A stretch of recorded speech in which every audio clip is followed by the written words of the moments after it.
सुप्रभात छात्रों। आज हम लोग पाठ 7 क्या निराशा हुआ जाए का अध्ययन करेंगे, जिसके लेखक डॉक्टर हजारी प्रसाद द्विवेदी जी हैं। डॉक्टर हजारी प्रसाद द्विवेदी जी का परिचय कुछ इस प्रकार से है। डॉक्टर हजारी प्रसाद द्विवेदी का जन्म 19 अगस्त 1907 ईस्वी को आरत दुबे का छपरा गांव का नाम उज्जवलिया ग्राम बलिया अर्थात कि बिहार के भारत में हुआ था, अर्थात भारत देश में बलिया जिले में और उज्जवलिया नामक गांव में। आरत दुबे का छपरा नामक एक पूर्वा था या फिर गांव था, उसका उपनाम था उज्जवलिया। और इनकी मृत्यु 19 मई 1979 ईस्वी को दिल्ली में हुई थी। इनका व्यवसाय क्या था? लेखक थे, आलोचक थे और प्राध्यापक थे, अर्थात हेडमास्टर भी रह चुके थे। ये किस काल के कवि थे? अवधि काल के, आधुनिक काल के कवि थे। इन्होंने किन किन क्षेत्रों में अपनी रचनाएं की? इन्होंने हिंदी, निबंधकार, आलोचक और उपन्यासकार रहे। इनका मुख्य परिचय इस प्रकार से है और इनकी प्रमुख कृतियां जो हैं, प्रमुख रचनाएं जो हैं इस प्रकार से हैं। जैसे कि निबंध संग्रह में आप लोग इसे नोट कर लीजिएगा। निबंध रचनाएं अशोक के फूल, कल्पलता, विचार और वितर्क, विचार प्रवाह, कुटज इम्पॉर्टेंट है, अशोक के फूल इम्पॉर्टेंट होगा, कल्पलता इम्पॉर्टेंट होगा। और उपन्यास इनकी होगा बाण भट्ट की आत्मकथा, चारु चंद्र लेख, पुनर्वा, अनामदास का पोथा, ये इनका उपन्यास हैं।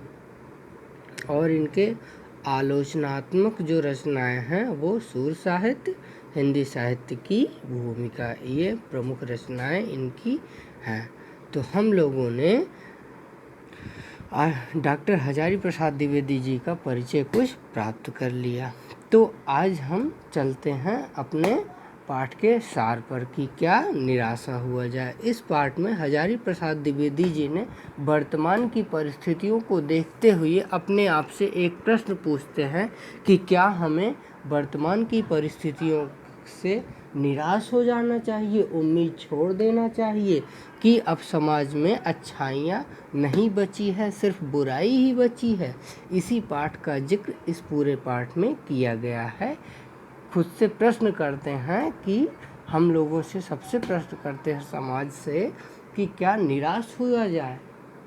हम लोग यह मान लें कि हमारे समाज में कोई अच्छाई नहीं बची है या फिर अच्छाई बची है, हमें निराश नहीं होना चाहिए। इस बात के लिए वे प्रश्न करते हैं। तो आगे हम चलते हैं अपने पाठ के सारांश पर। तो वो कहते हैं हर रोज़ समाचार पत्रों में ठगी, डकैती, चोरी, तस्करी, भ्रष्टाचार आदि के समाचार पढ़ते हैं। लगता है देश में कोई ईमानदार आदमी नहीं रहा है। परंतु लेखक का मत है कि निराश होने की आवश्यकता नहीं है। मतलब वे कहते हैं हम लोग आए दिन पत्र पत्रिकाओं, समाचार पत्रों में और रेडियो समाचार में ठगी, डकैती, चोरी, तस्करी इत्यादि का समाचार पढ़ते रहते हैं, तो ऐसे लगता है कि हमारे देश में कोई ईमानदार आदमी नहीं रहा है।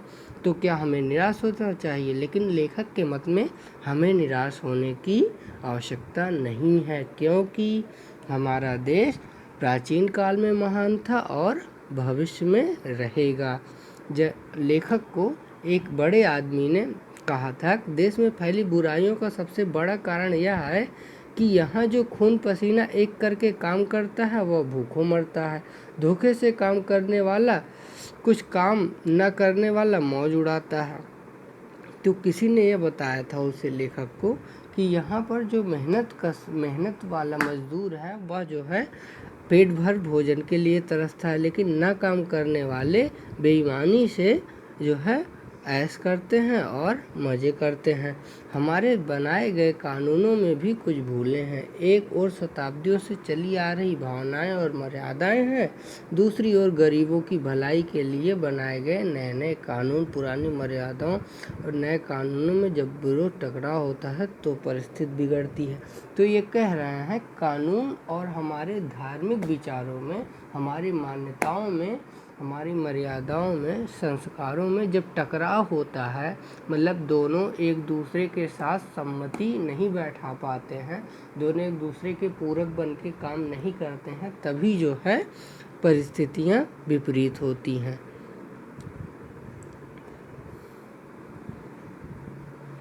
आगे कहते हैं हजारी प्रसाद द्विवेदी जी कि सांसारिक सुखों, बाहरी दिखावे मतलब भौतिक प्रलोभन, धन, वैभव, सुख और भोग करना, दिखावे के बहुत अधिक महत्व देने से भ्रष्टाचार बढ़ता है। मतलब दिखावा करने से, बहुत धन इकट्ठा करने से भ्रष्टाचार बढ़ता है। भारत में अर्थात हमारे देश में इन भौतिक प्रलोभनों को, भौतिक चीज़ों को कभी भी उतना महत्व नहीं दिया गया। मतलब रिश्वत, लोभ, मोह इत्यादि को कभी भी उतना अच्छा नहीं माना गया जितना कि आचरण वाले संस्कारों को अर्थात ईमानदारी जैसे गुणों को जितना महत्व दिया गया।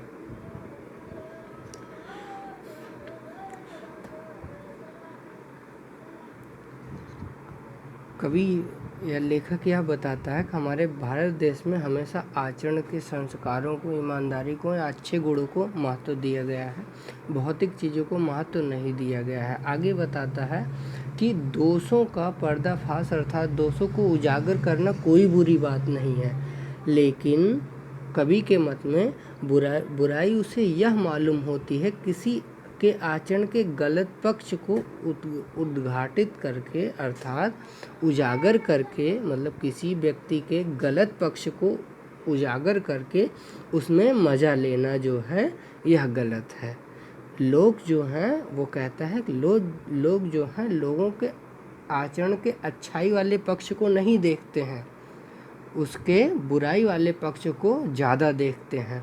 तो आगे लेखक अपने जीवन की दो घटनाएं बताता है इस पाठ में कि एक बार स्टेशन पे उसने जल्दी में गलती से 10 रुपए की जगह 100 रुपए की नोट निकालकर जल्दी दे दिया और टिकट ले लिया।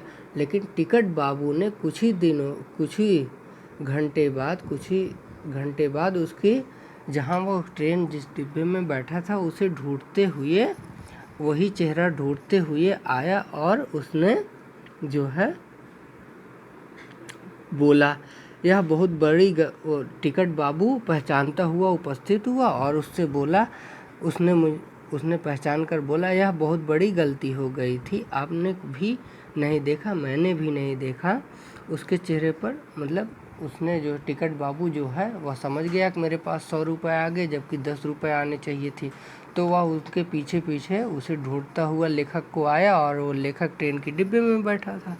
तो उसे पैसे देते हुए 90 रुपये देते हुए बोला कि मुझसे गलती हो गई, मैंने नहीं देखा, ना आपने ही देखा जल्दी में, और यह रुपये आप लोग मेरे पास आ गए थे। उसके चेहरे पर विचित्र मतलब अद्भुत संतोष की गरिमा थी, मैं चकित रह गया।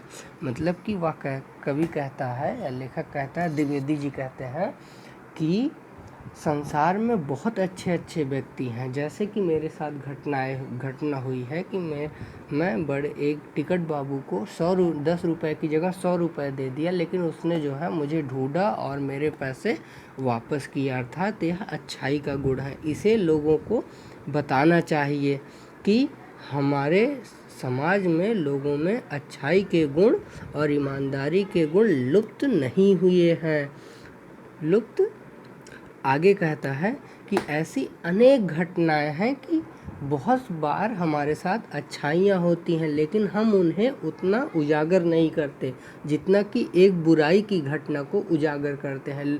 हमारे साथ जीवन में एक बुराई हो जाए हम उसे 20 बार बताते फिरते हैं, लेकिन अच्छाइयाँ 20 हो जाए लेकिन उसे एक भी बार जल्दी से हम जिक्र नहीं करते हैं। अगली घटना का वह जिक्र किया है लेखक ने कि एक बार वह बस से यात्रा कर रहा था। उसके साथ उसकी लेखक की पत्नी और 3 बच्चे भी थे। बस में कुछ खराबी थी, वह रुक रुक कर चलती थी। गंतव्य से मतलब कि जाने से कोई 8 किलोमीटर पहले ही, मतलब जहाँ उसे जाना था उसके 8 किलोमीटर ही पहले ही निर्जन, मतलब जहाँ कोई सुनसान स्थान पर बस ने जवाब दे दिया। रात के लगभग 10 बजे रहे होंगे। उस समय बस में यात्री सब घबरा गए और कंडक्टर बस से उतरा और वह साइकिल से लेकर आगे चला गया अकेला और सभी लोग बस में रह गए। अब बस की सवारियां जो थी, लोग जो थे सवार लोग, वे सब आपस में सलाह करने लगे कि यह लुटेरा है या फिर ऐसा है वैसा है। अनेक तरीके की गलत गलत विचारधाराएं बनाने लगे उसके बारे में कि यह मुझे लूट लेगा और यह लूटने के ही लिए ऐसा किया है, बस खराब किया है। अब लोगों ने प्लान किया कि ड्राइवर को मारो। अब ड्राइवर को मारने का लोग प्लान करने लगे और जुट गए उसे मारने को। जैसे ही तैयार हुए, ड्राइवर बेचारा बहुत ही दया वाली दृष्टि से, मतलब उम्मीद भरी दृष्टि से लेखक की तरफ देखता है। तो लेखक बीच बचाव करता है, मतलब कि लोगों को बोलता है इसे अभी मत मारो, देख लेते हैं क्या होता है। तब क्या करते हैं, कुछ लोग उसे घेर कर एक सुनसान जगह पर, वहीं जहाँ बस खराब हुई रहती, ले जाते हैं ताकि कोई गलत काम हो, अगर मान लीजिए लूटने को जाए पहले इसे मार दें ड्राइवर को, तब जो है कुछ हो। तो लेकिन होता क्या है कि उसके बच्चे भी भूखे प्यासे रहते हैं, चिल्लाते रहते हैं, लेकिन पानी वानी मिलता नहीं है वो वहाँ पास में। तो इस तरीके से किसी तरीके से वे वेट करते हैं, प्रतीक्षा करते हैं। लेकिन कुछ देर बाद क्या होता है कि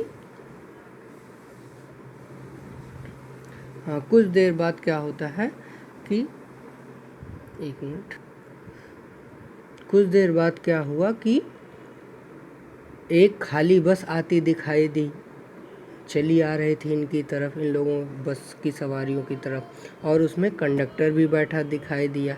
और आते ही कंडक्टर ने कहा कि बस अड्डे से मैंने नई बस लाया हूँ, इस पर आप लोग बैठिए और यह बस चलने लायक नहीं है। फिर उन लोगों के जी में जी आया और फिर लेखक के पास एक लोटे में पानी और थोड़ा दूध लेकर कंडक्टर आया और बोला, पंडित जी, बच्चों का रोना मुझसे नहीं देखा जाता। वही दूध मिल गया, थोड़ा लेते आया और फिर यात्रियों में जान आई। सबने उसका धन्यवाद दिया और ड्राइवर ने माफ़ी मांगी और 12 बजे से पहले ही सब लोग बस अड्डे पहुँच गए। तो लेखक कहता है, कैसे मैं कहूँ कि मनुष्यता समाप्त हो गई, मतलब लोगों के अंदर की अच्छाइयाँ समाप्त हो गई है। कभी मतलब यह अच्छाइयाँ समाप्त नहीं हुई हैं। हमें निराश होने की कोई ज़रूरत नहीं है। जीवन में न जाने कितने ऐसी घटनाएं होती हैं कि जिन्हें मैं भूल नहीं सकता। ठगा भी गया हूँ, धोखा भी खाया हूँ, परंतु बहुत कम स्थलों पर विश्वासघात नाम की चीज़ मिलती है। केवल उन्हीं बातों का हिसाब रखो तो धोखा खाया जीवन भर कष्ट हो जाएगा, परंतु ऐसी घटनाएं बहुत कम नहीं हैं जब लोगों ने अकारण हमारी सहायता की, मतलब बिना किसी उम्मीद के हमारी सहायता की। तो इन बातों को हम याद करें तो हमारे मन में अच्छे विचार आते हैं और हम खुशियों पूर्वक जीते हैं। जैसा कि रविन्द्रनाथ ठाकुर जी ने अपने प्रार्थना गीत में भगवान से प्रार्थना की थी कि संसार में केवल नुकसान ही उठाना पड़े, धोखा ही खाना पड़े, तो भी ऐसे अवसरों पर भी हे प्रभु मुझे ऐसी शक्ति दो कि मैं तुम्हारे ऊपर संदेह न करूं। ये प्रार्थना गीत यहाँ से रविन्द्रनाथ ठाकुर ने से संदेह न करूं, यहाँ तक अंडरलाइन कर लेना, शायद प्रश्न बन सकता है। तो ये हजारी प्रसाद द्विवेदी जी यही कहते हैं कि हमें निराश होने की कोई ज़रूरत नहीं है। हमारे समाज में, हमारे अंदर अभी भी बहुत अच्छाइयाँ बची हुई हैं, हम सब कोई बुरा नहीं है। और ठीक, तो आगे कहते हैं कि मुझे महान भारतवर्ष को पाने की संभावना बनी हुई है महान भारतवर्ष को पाने की संभावना बनी हुई है और बनी रहेगी। मेरे मन निराश होने की कोई ज़रूरत नहीं है। जैसे हमारे पाठ का शीर्षक था, क्या निराश हुआ जाए, प्रश्न कर रहे थे वहाँ। अंतिम में इस निष्कर्ष पर पहुँचे, इस उत्तर पर पहुँचे हजारी प्रसाद द्विवेदी जी कि हम लोगों को निराश होने की कोई आवश्यकता नहीं है। ठीक, तो ये रहा हमारे पाठ का संक्षिप्त सारांश। आइए हम इसका प्रश्न उत्तर देख लेते हैं। पहला प्रश्न है, लेखक के अनुसार आज के समाज में कौन कौन सी बुराइयां दिखाई देती हैं? उत्तर होगा, लेखक के अनुसार आज के समाज में निम्नलिखित बुराइयां दिखाई देती हैं। ठगी, डकैती, चोरी, तस्करी, भ्रष्टाचार की बुराइयां दिखाई देती हैं। अगला प्रश्न होगा हमारा, लेखक दोषों का पर्दाफाश करते समय किस बात से बचने के लिए कहता है? उत्तर होगा इसका, लेखक दूसरे के दोषों का पर्दाफाश करते समय उसमें रस लेने की प्रवृत्ति से बचने के लिए कहता है। उसमें दोष को सामान्य ढंग से ही कहना चाहिए, चटखारे लेकर नहीं, अर्थात उसमें मज़े लेकर नहीं कहना चाहिए। ये रहा हमारा उत्तर। और तीसरा क्वेश्चन होगा, भ्रष्टाचार आदि के विरुद्ध आक्रोश करना किस बात को प्रमाणित करता है? तो हमारा इसका उत्तर होगा, भ्रष्टाचार आदि के विरुद्ध आक्रोश प्रकट करना इस बात को प्रमाणित करता है कि हम ऐसी चीज़ों को गलत समझते हैं और समाज में उन तत्वों की प्रतिष्ठा कम करना चाहते हैं जो गलत तरीके से धन या मान संग्रह करते हैं। हम उनका आदर नहीं करना चाहते, इस बात को प्रमाणित करता है। अगला क्वेश्चन होगा हमारा चौथा, इस निबंध के मूल भाव को अपने शब्दों में व्यक्त कीजिए। ये क्वेश्चन आप लोग अपने शब्दों में लिखोगे। बस हुआ हमारा समाप्त।